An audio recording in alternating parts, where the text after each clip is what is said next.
아트테크에 대한 높아진 관심 정말 유리할까? 이 부분에 대해서 준비를 해가지고 오셨다고 좀 찾고 계시는 분들 중에서 네네. 이 미술품에 대한 투자를 좀 관심을 가지는 분들이 많다. 네네. 그런 내용을 좀 다루고 아무튼 있고요. 결론적으로 보면은 미술품에 대해서는 굉장히 장려를 하고 있다라고 보면 별 과세를 안 하겠다라는 부분과 맞먹게 되는 부분이기 때문에 네네. 이건 뭐 거의 비과세라고 봐도 무방할 정도로 굉장히 혜택이라고 보여지죠. 기본적으로는 법인 돈으로 사지 말아야 될 거를 개인의 무슨 뭐 뭔가 이유로 샀다라는 부분이지 않습니까? 그래서 업무적으로 쓰지 않았으니까 네. 거기에 들어가는 모든 비용들에 대해서 인정을 해주지 그렇죠. 않습니까? 이제 여러 사람이 볼 수 있는 공간에 놓죠. 그래서 로비에 갖다 놓고 네. 회장님 책상을 로비에 갖다 놓으면 되잖아. 그러면은 회장님이 부스 하나 설치하고. 즐기실 수 있죠. 네, 안녕하세요. 슬기로운 세무탐구의 이상화 세무사입니다. 네, 안녕하세요. 슬기로운 세무탐구 조봉기 세무사입니다. 네, 아트테크에 대한 높아진 관심 정말 유리할까? 이 부분에 대해서 준비를 해가지고 오셨다고요. 네, 맞습니다. 네, 자 보자고요. 자, 관련 기사가 이렇게 나옵니다. 가장 최근이네요. 3월 14일. 어떤 네. 내용일까요? 네, 3월 14일 한국경제에서 나온 기사인데요. 네. 이제 미술품에 대한 투자, 그러니까 부동산이나 주식, 뭐 그 이외에 어떤 다른 투자를 할 수 있는 것을 좀 찾고 계시는 분들 중에서 네네. 이 미술품에 대한 투자를 좀 관심을 가지는 분들이 많다. 네네. 그런 내용을 좀 다루고 있고요. 그다음에 미술품에 투자했을 때 뭐 어떤 혜택들이 있다. 세금적인 네네. 혜택 같은 것들이나 이런 것들을 되게 좀 상세히 다루는 기사를 발견을 해서 아하. 요거 좀 좋은 주제겠다 싶어서 그렇죠. 가져왔습니다. 자, 세금이 부과되는 미술품 퀘스천이 붙어 있습니다. 네. 어우, 굉장히 이제 많은 분들이 뭐야, 세금이 부과돼? 이런 생각을 이제 가질 것 같아요. 네. 자, 한번 보여주시죠. 네, 미술품도 이제 재산적 가치가 있는 네. 재화의 하나의 일종이라고 봐야 되기 때문에 네. 이 미술품을 양도를 해가지고 벌어들인 소득이 있을 때 네. 우리나라에서는 이제 과세를 합니다. 아. 그래서 과세 대상 미술품을 네. 법에서 열거를 해놓고 있어요. 네. 그 내용을 조금 살펴봤는데요.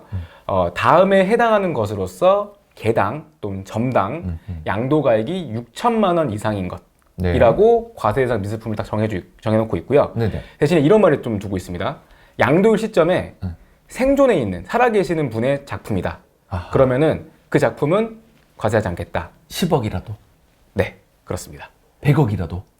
네, 그렇습니다. 야, 이거 그런 말이 있었고요. 네네네. 그다음 미술품의 종류도 좀 열거를 해놨어요. 네네. 그래서 서화. 서화는 이제 뭐 글씨나 그림들을 말하는 거겠죠. 네. 그다음에 골동품 중 다음에 해당하는 것. 그래서 뭐 회화, 대생, 뭐 파스텔, 뭐 오리지널 판화, 어허. 뭐 골동품, 제작 후 100년 넘은 것만 과세 대상이 된다. 이렇게 좀 언급돼 있죠. 네네. 그다음에 1번에서 언급하지 않았다 하더라도 역사상, 예술상 가치가 있는 서화 골동품도 과세 대상이 된다. 이렇게 열거를 해놓고 있습니다. 일단 요약을 해보면은 6천만 원 이상이 되는 것들에 대해서만 과세를 할 것이고 네. 예외적으로 원작자가 살아있으면은 과세를 하지 않겠다. 네, 그런 것들을 좀 한번 정리해봤어요. 그래서 네네네. 밑에 것들은 과세가 안 되는 겁니다라고 해서 네네. 정리를 해봤는데요. 네. 말 그대로 양도가액이 6천만 원 미만이면 과세가 안 되는 거고요. 그렇죠. 또 아까 말씀드렸듯이 양도일 현재 생존해 있는 국내 원작자입니다. 국내 그렇죠. 원작자의 해외는 안 되는 거네요. 네, 그렇죠. 서화 골동품에 대해서는 과세하지 않는다. 그다음에 제작 후 100년이 아직 안 지난 골동품도 과세가 안 된다. 그다음에 또 하나가 서화 골동품이 아닌 예술 작품 같은 경우에도 네네. 과세가 안 된다. 예를 들어 뭐 조각상 같은 것들 아. 이렇게 좀 참고를 하시면 좋을 것 같아요. 이 부분에 대해서는 판매를 하시는 분들한테 혜택을 주는 부분이지 않습니까? 작가나 그렇죠. 뭐. 네네. 아니요. 저희가 가지고 있다가 네네네. 개인적으로도 미술품을 투자할 수 있잖아요. 아. 네, 저희가 이제 미술품 뭐 주식 투자하듯이 예. 미술품을 사가지고 가지고 있다가 이게 뭐, 네, 팔 때 뭐 1억에 샀는데 뭐 3억의 가치가 지금 있다. 그러면 3억 정도에 파시면서 아하. 이제 그 과세되는 부분에 대해서 이렇게 좀 다뤄놓고 있는 거죠. 아, 그래서 저희 거래처의 작가분들이 엄청나게 많은데 네네. 그래서 저보고 자꾸 사라고 하셨구나. 네, 그럴 수 있죠. 네. 아, 꼭 그걸 사업 모르고. 목적이 아니더라도 개인적으로 투자를 목적으로 살 수 있죠. 그러게요. 저한테 뭐 영업하시는 줄 알고 제가 아유 좀 마음이 좀 무거웠는데 그게 아니었네요. 네, 그렇습니다. 자, 다음번에 보면은 미술품을 거래하는 사업자라면은 네. 이것도 신기한 부분이네요. 한번 설명해 주시죠. 네, 일단 미술품을 양도한다. 네네. 미술품을 가지고 있다가 판다. 네네네. 물론 그냥 일반적인 저희 같은 일반적인 사람들도 팔 수 있지만 네. 사업 목적으로 이걸 하시는 분들도 그렇죠. 계실 거예요. 네네네. 네. 근데 이제 법이 바뀌어가지고 어떻게 나오냐면 미술품의 양도소득은 영리를 목적으로 계속 반복적으로 발생한다 하더라도 네. 사업소득이 아닌 기타소득으로 과세한다라고 명시가 됐습니다. 대신 여기에 조건이 붙었어요. 네네네. 다만 다음 중 하나에 해당하는 경우에는 그땐 기타소득이 아니라 사업소득이다. 네네. 그 첫 번째가 사업장을 갖추고 있는 거예요. 그런데 인터넷 거래소도 마찬가지입니다. 네네. 그리고 뭐 사업장이 설령 없다 하더라도 제가 이런 사업을 합니다. 미술품 거래 사업을 합니다라고 해서 사업자 등록을 낸 경우도 마찬가지입니다. 네. 이막 딴지를 걸고 싶은 마음이 막 굉장히 충동적인 게 많은데 참겠습니다. 네. 네. 아무튼 결론적으로 보면은 미술품에 대해서는 굉장히 장려를 하고 있다라고 보면 될 것 같습니다. 네, 미술품 아마도 이제 그 예술 작품을 이제 만들어내시는 그런 작가분들에 대한 어떤 네네네. 세제 혜택 같은 것들을 좀 준다라고 보면 될 것 같아요. 그분들의 작품들이 많이 팔리면 좋잖아요. 머리가 막 돌아가는 이 속도를 한번 이렇게 좀 CG를 넣어주시면 좀 좋은 의미에서 혼란이 좀 생기고 있습니다. 네, 네네. 맞습니다. 네. 자, 그럼 부과되는 세금은 도대체 얼마가 부과될 것이냐라는 네. 부분인 거죠. 기타 소득이 도대체 뭐냐라는 부분에 질문도 있으실 테고 분명히 기타 소득이 분명히 좋습니다. 얼마가 좋은지 한번 보여주시죠. 네, 일단 기타 소득으로 과세가 된다라고 지금 앞에서 말씀을 드렸고, 그다음에 미술품에 대한 양도소득을 기타 소득으로 과세한다고 했는데 그 기타 소득을 과세하는 형식도 다른 기타 소득과 좀 달라요. 그렇죠. 네, 그래서 미술품 양도소득에 대해서는 네. 실제 취득가액과 무관하게 밑에 설명 제가 열거해 놓은 방식대로 금액을 공제해 준 나머지만 세금을 부과하는데요. 네네. 첫 번째가 이제 양도가액이 1억 원 이하인 경우에는 그냥 양도가액의 90%만큼은 그냥 인정을 해주는 거예요. 그러니까 10%만 과세한다는 소리겠죠. 아, 네네. 네, 근데 양도가액이 1억 원을 초과한다면 네네. 1억 원까지는 90%, 1억 원 초과분에 대해서는 80%. 근데 그 중에서도 보유기간이 10년이 넘어갔다. 네네네. 그러면 그냥 또 그때는 또 90%. 이때는 1억이 초과해도 90%겠죠. 네. 와, 네네. 네. 근데 물론 여기서 취득가액을 그러니까 무관하게 이렇게 공제해준다고 했는데, 근데 실제 취득가액이 더 높을 수도 있잖아요. 네네. 그럴 때는 그 취득가액을 빼주는 게 맞습니다. 네. 예를 들어서 이제 뭐 10억짜리다라고 한다 그러면은 네. 5억을 주고 사서 10억에 팔았으면 5억의 차익이 났으니 5억에 대한 세금을 원래 내야 되는 게 정상인데 네네네. 그럼에도 불구하고 9억 주고 샀다라고 인정해주겠다는 얘기잖아요. 1억을 넘었으니까 네네. 이제 만약에 10년 보유기간이 넘었다. 그 네네. 10억짜리가 그러면 90%다 인정해 주는 그렇죠. 거죠. 네. 만약에 뭐 그 윗단이라고 한다 그러면은 1억 초과분에 대해서는 그래도 80%는 인정해주고 그렇죠. 네, 맞습니다. 네. 거의 과세를 안 하겠다라는 부분과 맞먹게 되는 부분이기 때문에 네네. 이건 뭐 거의 비과세라고 봐도 무방할 정도로 굉장히 혜택이라고 보여지는 것 같습니다. 네, 앞에서 밑에서 또 언급을 했지만 네. 세율은 22%예요. 네네. 그다음에 종합과세도 되지 않습니다. 그렇죠. 22%로 과세가 끝나는 거예요. 그래서 엄청나요. 예를 들어서 뭐 1억 원짜리 사서 2억 원에 팔았다. 네네. 근데 그게 10년이 넘어갔다. 그러면은 2억의 90%는 1억 8천까지는 공제를 해주고 2천만 원에 대해서 22% 네네. 440만 원인가요? 네네. 네, 그것만 각 과세하고 끝나는 거죠. 네. 엄청납니다. 네네. 그렇게 보면 됩니다. 아트러버가 돼야 되겠습니다. 아트러버. 네. 사러 가시죠. 네, 제가 한번 알아보겠습니다. 제가 알고 있습니다. 알고 계세요? 네, 네, 가시죠. 네. 네. 미술품 투자랑, 부동산 투자랑, 네. 그리고 주식 투자. 이런 것까지 우리가 또 비교를 해본다는 거죠. 이 도대체 네, 방송이 어디까지 갈 것인지 상당합니다. 네, 이거 준비하다가 네. 저도 모르게 이제 약간 삐리 꽂혀가지고 네. 한번 제가 그냥 되게 단순하게 계산만 해봤어요.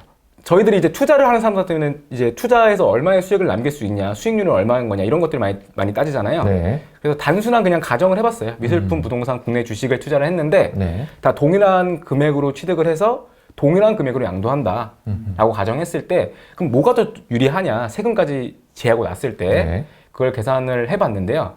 이제 밑에 보시면 좀 기본적으로 좀 가정들이 좀 있어요. 미술품 같은 경우에는 보유기간을 10년 미만으로 놓고요. 네. 이제 생존 작가의 작품이 아니다라고 가정을 한 거죠. 그러니까 비과세가 아니다고 가정을 한 그렇죠. 거고요. 네.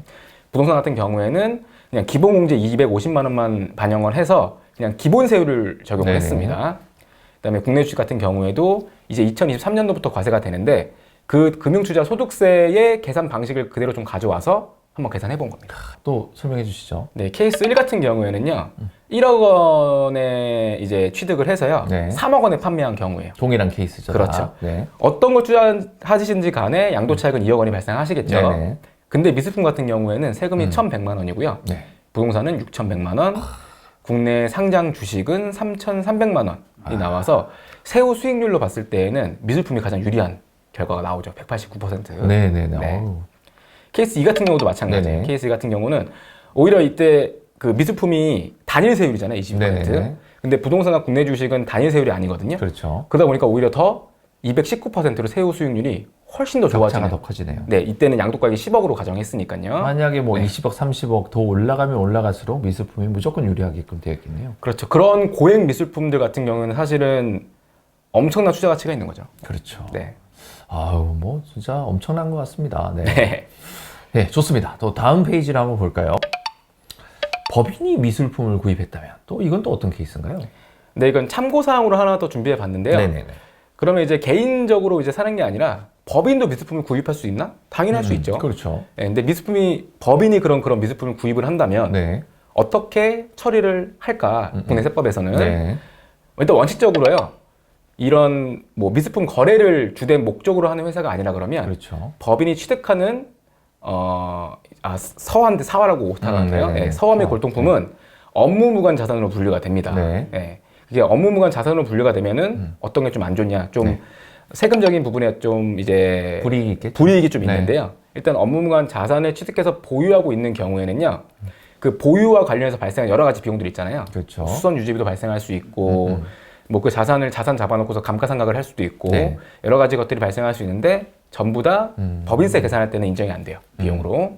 그 다음에 법인이 만약에 차입금을 가지고 있어서 네. 이자 비용을 발생하는 법인이다 네. 라고 했을 때에는 그 업무무관 자산 가액에 해당하는 분만큼은 이자 비용을 또 비용으로 인정하지 않습니다. 네. 일명 지급이자 송금불선입이라고 하죠.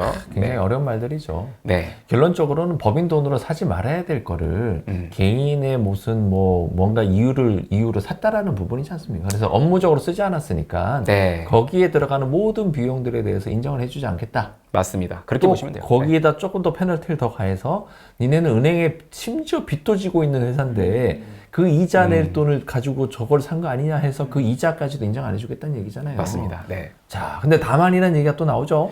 네. 그러면 뭐 법인은 미술품 구입하면 절대 안 되냐? 꼭 그렇진 않아요. 만약에 법인이 장식이나 환경 미화 등의 목적으로 사무실, 뭐 네. 복도 이런 데 있잖아요. 네네. 이런 데 직원들이 볼 수 있게끔 네. 딱 비치해 놓는 거예요. 그럴 때에는 비용으로 인정을 받을 수 있습니다. 그러니까 회장님실에 두면 안 된다는 얘기잖아요. 네, 그렇죠. 이제 여러 사람이 볼 수 있는 공간에 놓으시면 그러니까 돼요. 로비에 갖다 놓고 네. 회장님 책상을 로비에 갖다 놓으면 되잖아. 그러면은 회장님이 부스 하나 설치하고 즐기실 수 있죠. 미술품을. 네. 모르면 좀 이렇게 보는 사람들 좀 그런가? 네. 이거 안 어떻게 보러 되나? 가겠죠, 사실 사람들. 자, 그럼 정리를 하면은 미술품에 대해서 우리나라가 세제 혜택을 주겠다라는 걸 2021년부터 이제 법이 바뀌게 되는 부분이 한 가지가 있었었고요. 네. 기타소도로 가세된다는 부분인 거죠. 네. 그러니 이제 개인이 사던 뭐 사업자를 목적으로, 그러니까 사업자 등록을 내지 않은 채로 개인이 반복적으로 사고 팔고 하는 부분에까지도 세제 혜택을 주는 부분인 거고, 다만 법인이 그 부분을 사서 파는 케이스에 대해서는 개인보다는 조금 뭔가 이제 제재는 조금 더 있는 걸로 보여지게 되는 부분인 것 같습니다. 네, 맞습니다. 네. 아무튼 저희는 미술인 협회가 있는지 뭐 문화협회가 있는지는 모르겠지만 저희한테 분명한 거는 좋아요, 구독은 반드시 눌러주셔야 될 것 같습니다. 그분들은 적어도 특수관계는 아니니까 네. 네, 전혀 걱정하지 마시고요. 불러주십시오. 네. 자, 오늘도 유익한 주제를 만들어 오셔가지고 감사의 말씀을 드리고요. 네. 다음 시간에도 또 좋은 모습으로 찾아뵙도록 하겠습니다. 슬기로운 세무탐구의 이상화 세무사였습니다. 네, 조봉기 세무사였습니다. 네, 감사합니다.